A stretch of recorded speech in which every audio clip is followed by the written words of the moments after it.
नमस्कार दोस्तों, मैं अरुण ढिलन और आज आप लोगों के लिए लेकर आया हूं best yoga for corona virus. Covid 19 के लिए जो सबसे उपयोगी आसन है, प्राणायाम है, मुद्रा है, बंद है, उन सब के ऊपर आज हम चर्चा करने जा रहे हैं। इससे पहले भी मैंने एक वीडियो बनाया था जिसमें मैंने एक्सप्लेन किया था कि किस प्रकार से कोरोना वायरस मानव के फेफड़ों के ऊपर अटैक करता है, किस प्रकार से फेफड़ों में सूजन आ जाती है, श्वास हम ठीक से नहीं ले पाते, ऑक्सीजन की बॉडी में कमी हो जाती है और उस वजह से इंसान की मृत्यु हो जाती है, जिसका लिंक मैं डिस्क्रिप्शन में डाल दूंगा। लेकिन अगर हम अपने फेफड़ों को सशक्त बनाएंगे, मजबूत बना लेंगे, तो वो जो चांस है मृत्यु के वो काफ़ी हद तक कम हो जाते हैं। और उसके लिए हमें फेफड़ों की एक्सरसाइज करना बहुत ज़रूरी है और फेफड़ों की एक्सरसाइज का सबसे उपयुक्त साधन है प्राणायाम। तो आज हम वो प्राणायाम आप लोगों को बताने जा रहे हैं जो फेफड़ों की एक्सरसाइज करते हैं, फेफड़ों को सशक्त बनाते हैं, मजबूत बनाते हैं। तो दोस्तों चलिए स्टार्ट करते हैं आज का ये वीडियो के अंत में मैं आप लोगों को बताऊंगा एक ऐसा प्राणायाम जो सबसे उपयोगी है कोरोना के लिए, कोविड 19 के लिए, फेफड़ों को मजबूत बनाने के लिए जो सबसे उपयोगी है। वो प्राणायाम मैं आप लोगों को बताऊंगा सबसे लास्ट में, वीडियो के अंत में। तो वीडियो को अंत तक जरूर देखिएगा। तो दोस्तों सबसे प्रथम जो हम प्राणायाम लेकर चल रहे हैं वो है हमारा सूर्य भेदी प्राणायाम। अब जो सूर्य भेदी प्राणायाम है वो उष्मा प्रदान करता है, शरीर को उष्मा प्रदान करता है, गर्मी प्रदान करता है। और फिलहाल गर्मियों का ही मौसम है तो गर्मियों में सूर्य भेदिक प्राणायाम करना उचित नहीं है, लेकिन मैंने इस लिस्ट में उसको शामिल किया क्योंकि कोरोना वायरस के लिए वो उपयुक्त है। तो सूर्य भेदी प्राणायाम करते कैसे हैं उसकी विधि हम जान लेते हैं। हमारी देखिए दो नोस्ट्रिल होती हैं, राइट साइड, लेफ्ट साइड। करना क्या होता है हमें सूर्य भेदी में, राइट साइड जो नोस्ट्रिल है सिर्फ इससे श्वास लेंगे, लेफ्ट साइड जो नोस्ट्रिल है इससे सिर्फ छोड़ेंगे। यानी कि लेफ्ट साइड नोस्ट्रिल से सांस हम नहीं लेंगे, सिर्फ राइट से लेंगे। राइट से श्वास लेते रहेंगे, लेफ्ट से छोड़ते रहेंगे। यही है सूर्य भेदी प्राणायाम। इसके करने के दौरान क्या करेंगे, श्वास को ग्रहण किया राइट से, उसके बाद हम कुंभक करेंगे, श्वास को फेफड़ों में भरेंगे, पेट में नहीं भरेंगे। और फिर कुंभक यथासंभव जितनी देर आप कर सकते हैं, यानी कि श्वास को जितनी देर आप फेफड़ों में रोक सकते हैं रोक के रखेंगे। उसके बाद धीरे धीरे लेफ्ट नोस्ट्रिल से सांस को छोड़ देंगे। देखिए मैं विधि आपको एक बार अच्छे से समझा देता हूं, दिखा देता हूं।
तो इस प्रकार से दोस्तों राइट नोस्ट्रिल से सांस लेना है, लेफ्ट से छोड़ते रहना है और यथासंभव कुंभक करना है, फेफड़ों को रोक के रखना है, फेफड़ों में हवा को।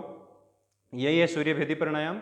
दूसरा है हमारा शीतली प्राणायाम। शीतली प्राणायाम जिस प्रकार से नाम से ही आभास हो रहा है कि ये हमें शीतलता प्रदान करता है, ठंडक प्रदान करता है। गर्मियों में शीतली प्राणायाम बहुत ही उपयोगी है। शीतली प्राणायाम करने की जो विधि है वो क्या है, जिह्वा को हम बाहर निकालेंगे, जिह्वा के जो दोनों साइड से जो लोर हैं उनको हम ऊपर से उठा के आपस में मिलाएंगे और जिह्वा से एक नाली नुमा आकृति बनाएंगे। नाली नुमा मतलब जो नाली होती है, नलकी होती है, उससे जैसे पानी बीच में से बहता है, चारों तरफ से कवर होती है, उस प्रकार से हम जिह्वा की आकृति बनाएंगे और उस नाली से हम क्या करेंगे, श्वास को अंदर ग्रहण करेंगे, श्वास को फेफड़ों में भरेंगे, यथासंभव रोकेंगे और उसके बाद नासिका मार्ग से जो नोस्ट्रिल हैं हमारी, उनसे हम श्वास को छोड़ देंगे। यही है हमारा शीतली प्राणायाम। देखिए विधि कैसे है।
तो इस प्रकार से नालीनुमा आकृति सांस को लेते रहेंगे, होल्ड करके रखेंगे फेफड़ों में और फिर धीरे धीरे छोड़ देंगे।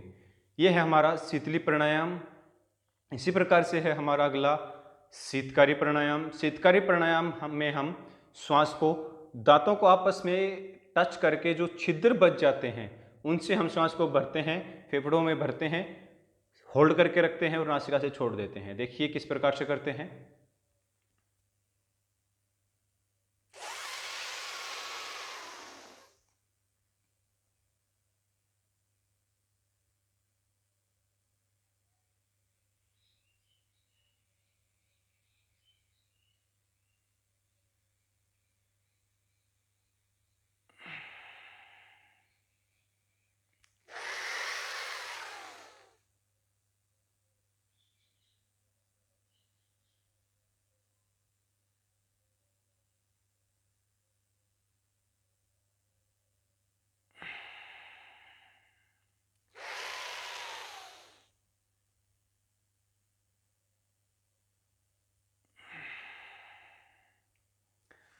तो इस प्रकार से हम शीतकारी प्राणायाम करेंगे। दोस्तों जो होल्डिंग है वो मैं कम कर रहा हूँ, क्योंकि होल्डिंग में ज़्यादा समय तक लगाता रहूँगा। हर आसन, हर प्राणायाम में मैं आपको होल्डिंग, एक लंबी होल्डिंग दिखाऊंगा, तो ये वीडियो काफ़ी लंबा बन जाएगा। इसलिए मैं जो है होल्डिंग थोड़ी करूँगा, कम करूँगा। जो फेफड़ों में श्वास की जो होल्डिंग है, जिसको कुंभक बोलते हैं, वो मैं कम करूँगा। आप लोग यथासंभव कीजिए, जितना संभव हो सके, जितनी देर तक आप फेफड़ों में सांस को रोक सकते हैं उतनी देर रोकिए, ज़्यादा से ज़्यादा प्रयास कीजिए, ठीक है। मैं कम किस लिए करूँगा अब धीरे धीरे, क्योंकि वीडियो लंबा बन जाएगा। तो चलिए अब चलते हैं अपने नेक्स्ट प्राणायाम के ऊपर। तो दोस्तों अगला जो हमारा प्राणायाम है वो है हमारा भ्रामरी प्राणायाम। भ्रामरी प्राणायाम में डायरेक्ट आपको एक्सप्लेन ना करने की बजाय डायरेक्ट आपको करके दिखाता हूँ। 2 उंगलियां आंखों पे रखनी है, ये ऊपर वाली उंगली मस्तिष्क पे रखनी है, नीचे वाली उंगली यहाँ ठुड्डी के पास, चिन के पास आ जाएगी, गालों के ऊपर। अंगूठे से हमें हमारी जो ये लोर है, कान की लोर, इसके ऊपर ऐसे बंद करना है कान के लोर को। सांस को अंदर भरना है, फिर मन मन में बिना मुंह से आवाज निकाले ओम का गुंजन करना है। देखिए किस प्रकार से।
हाथों को आपस में रगड़ते हुए गरम करेंगे और आंखों पर लगाएंगे। धीरे धीरे आंखें पलके झपकाते हुए खोल लेंगे। ये था हमारा भ्रामरी प्राणायाम, यानी कि भंवरे की तरह इसमें हम गुंजन करते हैं। ये हमारे मस्तिष्क के लिए, हमारे कपाल के लिए बहुत ही उपयोगी है। इसके साथ साथ कोरोना वायरस में भी ये उपयोगी है। प्राणायाम जितने भी हैं सारे ही कोरोना वायरस के लिए उपयोगी हैं। क्यों? क्योंकि ये सारे हमारे फेफड़ों की एक्सरसाइज करवाते हैं। ठीक है, श्वसन से रिलेटेड जो एक्सरसाइज होती है हमारी फेफड़ों की, वो सभी प्राणायाम में होती है, इसीलिए सारे ही प्राणायाम उपयोगी हैं। अब हम चलते हैं अपने अगले प्राणायाम के ऊपर। अगला प्राणायाम है हमारा, वो प्राणायाम ना होकर एक षटक्रम है, लेकिन उसको प्राणायाम ही बोलते हैं आम जीवन में, आम भाषा में। यानी कि जो जितने भी लोग योगा करवाते हैं, योगा अभ्यासी जितने भी हैं, वो उसको प्राणायाम में ही बोलते हैं, लेकिन वो है एक षटक्रम। अगर पुरानी ग्रंथों के हिसाब से देखा जाए, जो प्राचीन योगिक ग्रंथ हैं उनके हिसाब से अगर देखा जाए तो वो एक षटक्रम है, ना कि एक प्राणायाम है। लेकिन जो आधुनिक युग चल रहा है उसमें उसको प्राणायाम में गिना जाता है, वो है हमारा कपालभाति। कपालभाति कैसे करते हैं? सुख आसन, पद्मासन, सिद्धासन, जो आसन आपसे लगता है जिसमें आप आराम से बैठ सकते हैं, वो उस आसन में बैठ जाइए। ज्ञान मुद्रा में हमारे दोनों हाथ घुटनों पे, श्वास को एक झटके के साथ नासिका द्वार से बाहर फेंकेंगे, और जब वो झटका लगेगा तब हमारी नाभि जो है झटके के साथ पेट अंदर की तरफ जाएगा, श्वास बाहर आएगा।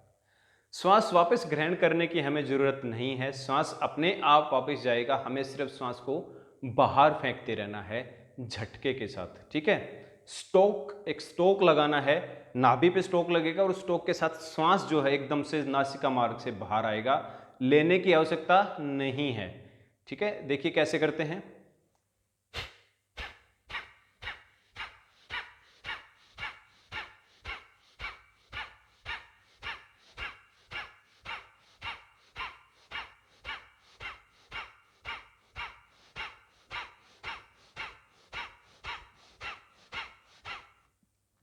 आप देख सकते हैं किस प्रकार से नाभि के ऊपर स्टोक लग रहा है, झटका लग रहा है, श्वास बाहर आ रहा है। ये हमारे कपाल की शुद्धि के लिए एक षटक्रम है कपाल शुद्धि का, लेकिन इसको प्राणायाम में भी गिना जाता है और ये फेफड़ों को भी सशक्त बनाता है। ठीक है, तो ये हमारा कपालभाति, इस प्रकार से हम कपालभाति करते हैं। इससे के बाद आता है हमारा भस्त्रिका प्राणायाम, जो कि सबसे उपयोगी है कोरोना वायरस के लिए। कोरोना वायरस के लिए भस्त्रिका प्राणायाम अत्यंत उपयोगी है। सबसे ज़्यादा मजबूती हमारे फेफड़ों को देता है भस्त्रिका प्राणायाम। लेकिन भस्त्रिका प्राणायाम समझाने से पहले मैं आपको एक बंद और बता दूं जो कोरोना के लिए उपयोगी है, वो है हमारा जालंधर बंद। देखिए जालंधर बंद क्या होता है, श्वास को बाहर निकालते हैं, फेफड़ों से श्वास को खाली कर देते हैं, चिन को ठुड्डी से टच करते हैं और जितना देर हम रोक के रख सकें श्वास को बाहर उतना देर रोक कर रखते हैं। ठीक है, ये है हमारा जालंधर बंद। अब जालंधर बंद की एक करके दिखा देता हूं मैं आपको एक क्रिया, देखिए किस प्रकार से होगी।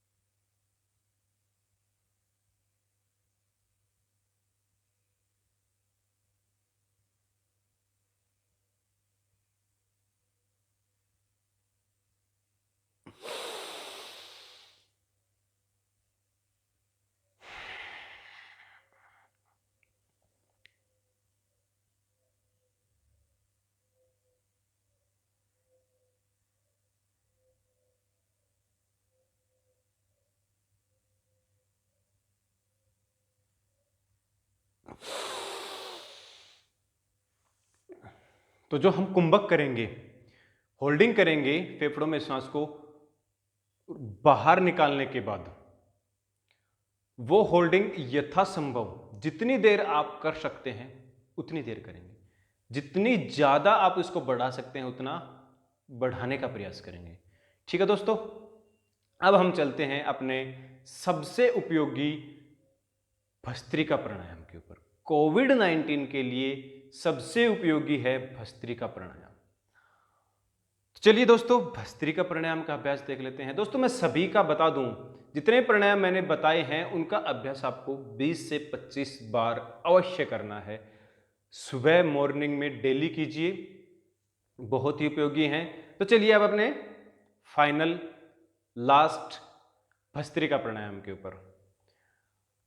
भस्त्रिका प्राणायाम किस प्रकार से होता है कि जैसे लोहार की धोकनी, सुन देखिए, मतलब बहुत से लोगों ने नहीं देखी होगी।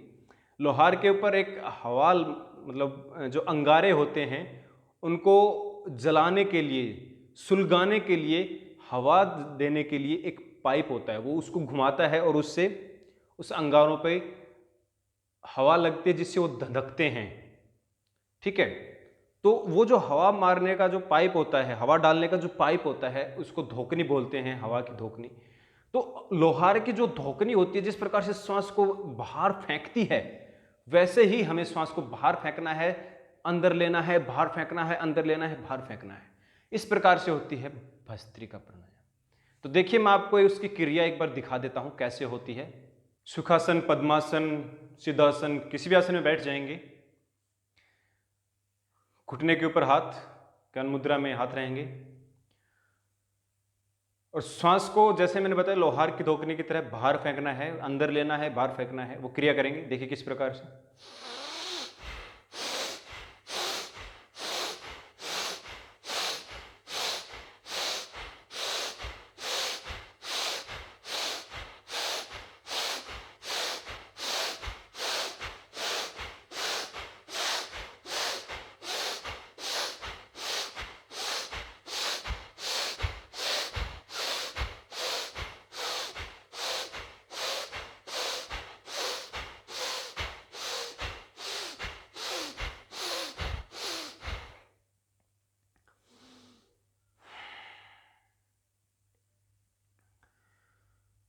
इस प्रकार से दोस्तों होता है हमारा भस्त्रिका प्राणायाम।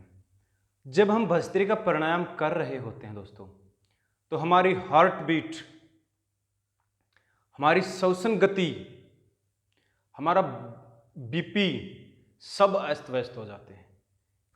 जब हम कर रहे होते हैं, मैंने बताया कि तीनों चीजें ही अस्त व्यस्त हो जाती हैं। इसका प्रूफ भी आप चेक कर सकते हैं। ऑक्सीमीटर अपनी उंगली पे लगा के रखिए, बैठिए और भस्त्रिका कीजिए। आप ऑक्सीमीटर में, ऑक्सीमीटर जो आपके पास उंगली पे लगा होगा, उसके ऊपर आप नोट कर सकते हैं कि आपका हार्ट रेट और जो ऑक्सीजन लेवल है उसमें कितना फर्क पड़ा। ऑक्सीजन लेवल आपका जब आप कर रहे होंगे तो घट जाएगा, कम हो जाएगा, हार्ट रेट आपकी बढ़ जाएगी, लेकिन जैसे ही आप नॉर्मल होंगे वो संतुलित हो जाएंगे। अगर ऑक्सीजन की कमी थी तो वो पूरी हो जाएगी, हार्ट रेट ज़्यादा थी नॉर्मल आ जाएगी, ठीक है, वो सारी चीज़ें संतुलित हो जाएंगी बाद में जब आप नॉर्मल हो जाएंगे, ठीक है। तो भस्त्रिका प्राणायाम जो है वो अत्यंत ही उपयोगी है, बहुत ही उपयोगी है। किस चीज़ के लिए?